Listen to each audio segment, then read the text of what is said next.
Yes, amahoro y'Imana kuri mwese n'ibihe byiza muri rusange. Nizere ko mumeze neza cyane, nizere ko mukomeje kugenda mugubwa neza. Ndagira ngo tuganire ku kibazo cya FDLR cyangwa se FDLR by'umwihariko yongeye kugarukaho mu bitangazamakuru by'umwihariko. Ni nyuma y'uko Perezida wa Repubulika y'u Rwanda Paul Kagame yongeye gukomoza kuri uyu mutwe wa FDLR, ndetse ku munsi w'ejo nabwo Perezida Antoine Felix Tshisekedi yagiranye ibiganiro na bamwe mu bayobozi b'uyu mutwe wa FDLR, ndetse binavuga ko yatanze amategeko agera ku 10 ndetse n'imyanzuro ikomeye cyane igomba gusohoka yerekeranye n'uyu mutwe wa FDLR. Ibyo byose ndaje tubyinjiremo, ariko mbere na mbere ndagira ngo twinjirane na bamwe mu bantu bamaze gukanda subscribe rwose naho utarayikanda. Iki nicyo gihe ngo uyikande kugira ngo ibintu birusheho kugenda bimera neza cyane. Uyu mutwe wa FDLR nyuma y'uko uri mu bikorwa bikomeye cyane, ndetse muri iyi minsi usa nkaho uri kubyutsa umutwe, ni nyuma y'uko bamwe mu matavuga rimwe n'ubutegetsi bw'u Rwanda by'umwihariko biganjemo uyu muhungu wa Habyarimana bita Jean-Luc Habyarimana. Murabizi ko mu minsi ishize yagiriye uruzinduko rukomeye cyane muri Repubulika na Demokarasi ya Kongo, ndetse aganira na bamwe mu bayobozi b'uyu mutwe wa FDLR, ndetse bagira na bimwe mu byo bumvikana. Bimwe mu byagiye hanze cyangwa se icyo ukwiriye kuba wamenya nuko yabemereye inkunga y'ibikoresho ndetse ngo n'ubufasha ubwo ni support mu bijyanye n'urugamba bagomba gutegura ku Rwanda, ndetse kambanze nyuzemo amaso mu ibaruwa yandikiye bamwe muri aba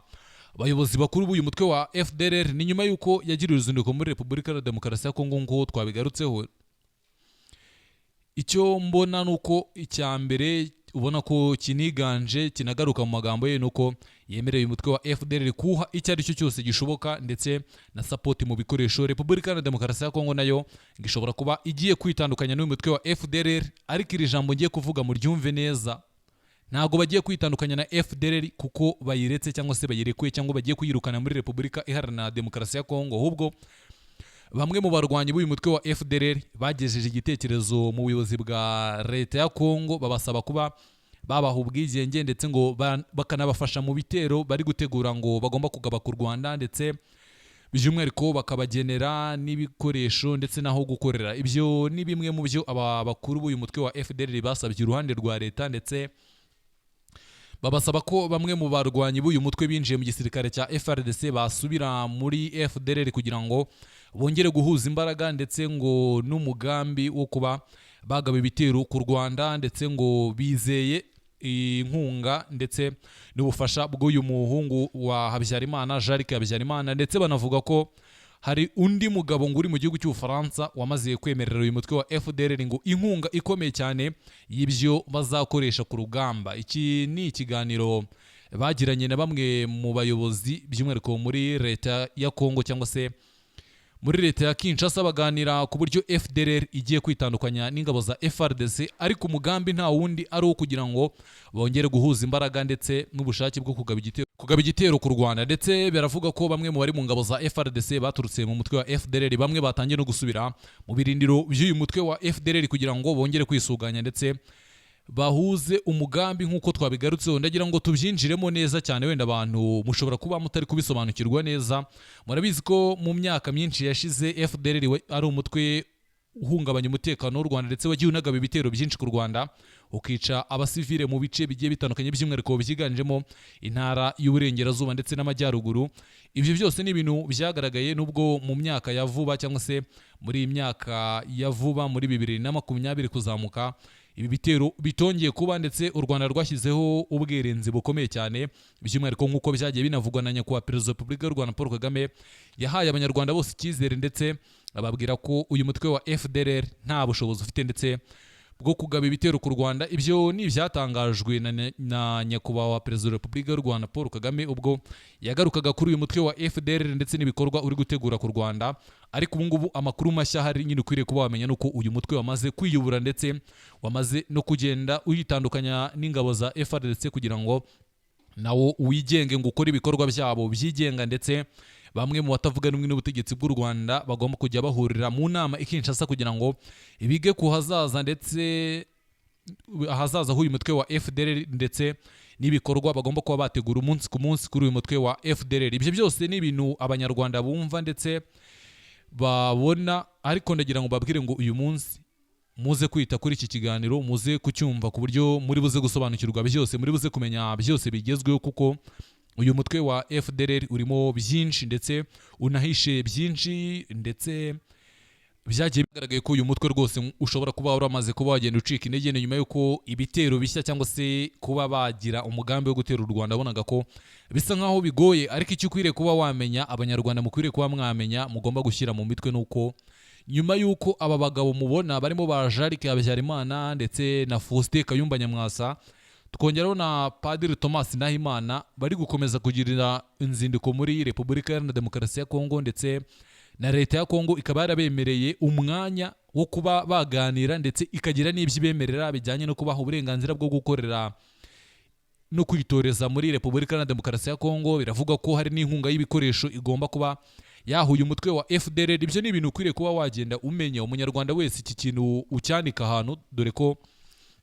abantu bakirengagiza. Uyu mutwe wa FDLR ntago waranduka, biranagoye, ariko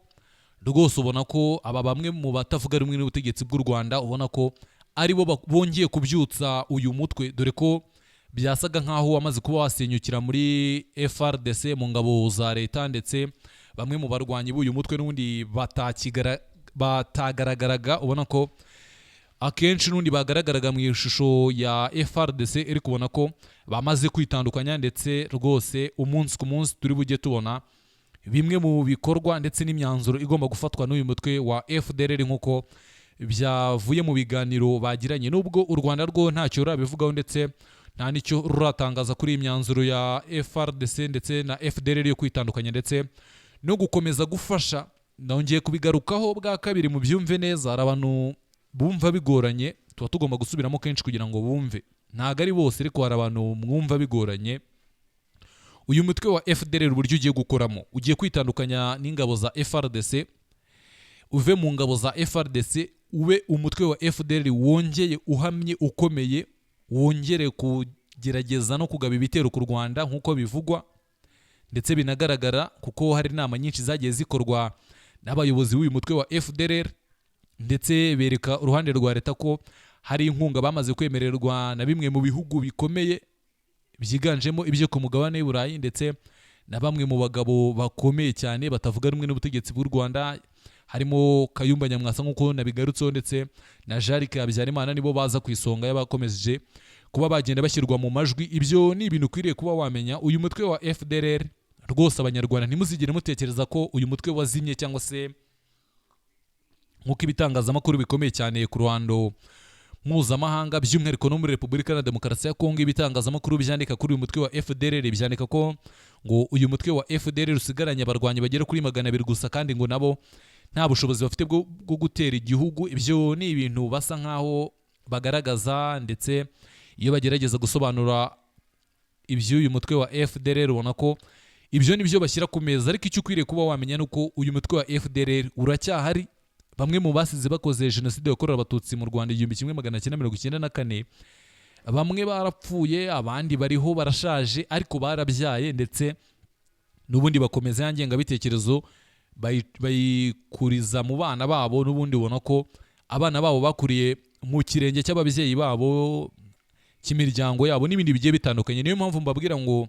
uyu mutwe wa FDLR ni uruhererekane rw'imyaka, kuko imyaka irenga 32 muri Repubulika Iharanira Demokarasi ya Kongo, ubu uwagiye afite 30, ubu afite imyaka igera muri 70. Ntago ungo yashobora kuba yarwana, ahubwo icyo akora no kucengeza iyo ngengabitekerezo mu barwanyi bashya cyangwa se mu bana babo, kugira ngo ibintu byakomeza kuba byagenda biba bibi. Ibyo byose no kugenda tubihanga amaso tukareba uburyo bimeze. Rwose murabizi ko mu magambo ya Perezida Antoine Felix Tshisekedi ubwo yagarukaga kuri uyu mutwe wa FDLR, agaragaza ko rwose ngo usigaranye abarwanyi bagera kuri 200 gusa, nabo bibera mu mashyamba ya Kongo, kandi nabo batatanye bari mu bice bitandukanye. Ibyo byose ni ibitangazwa na leta ya Kongo, u Rwanda narwo rugatangaza ibindi. Ibyo byose